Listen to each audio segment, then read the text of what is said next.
اب کچھ لوگوں کا خیال ہے کہ وہ مچھلی جو حضرت یونس علیہ السلام کو لے کے سمندروں میں پھرتی رہی ہے، اس مچھلی کے اندر حضرت یونس علیہ السلام جو ہے اس کے انزائم کا ان کی باڈی پہ اثر کیوں نہیں ہوا؟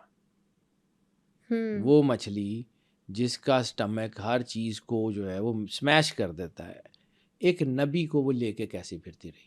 کچھ لوگوں کا خیال ہے کہ وہ اسی ایٹرنل واٹر کے اندر جو ہے ان کو لے کے گئی تھی جہاں پہ کوئی چیزیں بدلتی نہیں ہیں۔ بالکل، مچھلی اور وہ پورٹل کا بھی واقعہ، پھر وہ مچھلی اور پورٹل کی طرف ہی آ رہا ہوں۔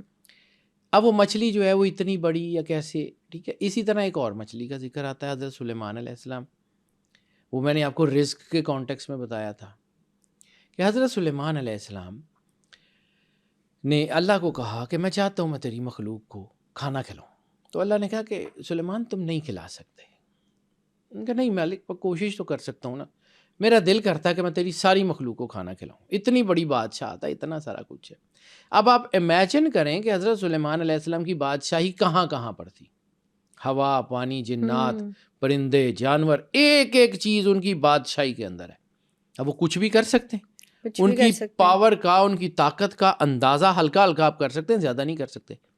حضرت سلیمان علیہ السلام کو جب اللہ نے کہا کہ رزق اکٹھا کرو، تو کتنا کا رزق اکٹھا کیا ہوگا، کتنا کیا ہوگا؟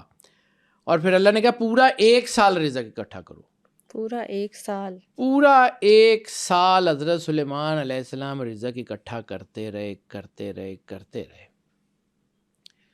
کچھ لوگوں کا خیال ہے اسرائیلیات کی سٹوری میں کہ اللہ نے جب حکم دیا کہ اس کو سمندر میں لے جاؤ، تو کچھ لوگوں کا خیال ہے کہ وہ 4000 بڑے شپس تھے، اور کچھ لوگوں کا خیال ہے کہ جنات نے ایک پوری وادی کو اٹھایا ہوا تھا جس میں وہ رزق تھا۔ 2 کہانی ہیں، میں پھر کہہ رہا ہوں کہ اس میں شورٹی نہیں ہے۔ 2 کہانیاں کہ ایک وادی میں پوری میں، یعنی چاروں طرف سے پہاڑ تھے اور اس وادی کے اندر رزق کے ڈھیر تھے۔ صحیح۔ کچھ لوگوں کا خیال ہے کہ جنات نے وہ پوری وادی اٹھائی ہوئی تھی، اور کچھ لوگوں کا خیال ہے کہ 4000، 5000، 10,000 کشتیاں تھیں جو سمندر کے درمیان میں لے جانے کا کہا اللہ نے۔ ایک مچھلی آئی، ایک مچھلی، انہیں کہا کہ مجھے کھانا کھلاؤ۔ حضرت سلیمان ایک شپ کو الٹاتے تھے، سارا کھانا کھا جاتی تھی، 2، 3، 4۔ وہ ایک مچھلی پورے سال کا جتنا جمع کیا ہوا رزق تھا وہ سارے کا سارا کھا گئی۔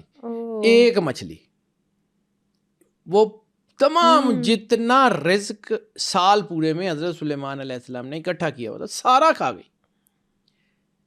اب کہتے ہیں کہ اس میں کہ وہ تو ساری مخلوق کو کھلانا چاہ رہے تھے وہ رزق، اور وہ ایک مچھلی نے کھا لیا۔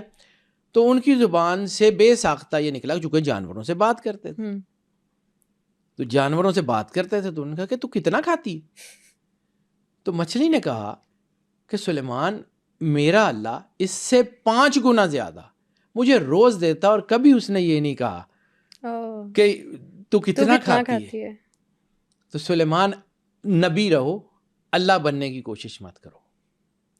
یہ جو جملے ہیں اسرائیلیات میں، ٹھیک ہے، ہو سکتا ہے کہ وہ مچھلی کسی پورٹل سے آئی ہو سکتا ہے کہ وہ مچھلی اللہ کے رازوں میں سے ایک راز ہو، جس نے، جیسے خضر علیہ السلام موسیٰ علیہ السلام کو سبق دیتے تھے، ویسے ہی حضرت سلیمان علیہ السلام کو کوئی چیز سکھانے کے لیے اللہ نے وہ مچھلی بھیجی ہو کہ آپ نبی ہیں، اللہ کے مقرب ہیں، اللہ آپ کی مانتا ہے، لیکن جو ڈیوٹی اللہ کی ہے نا وہ کرنے کی کوشش مت کریں۔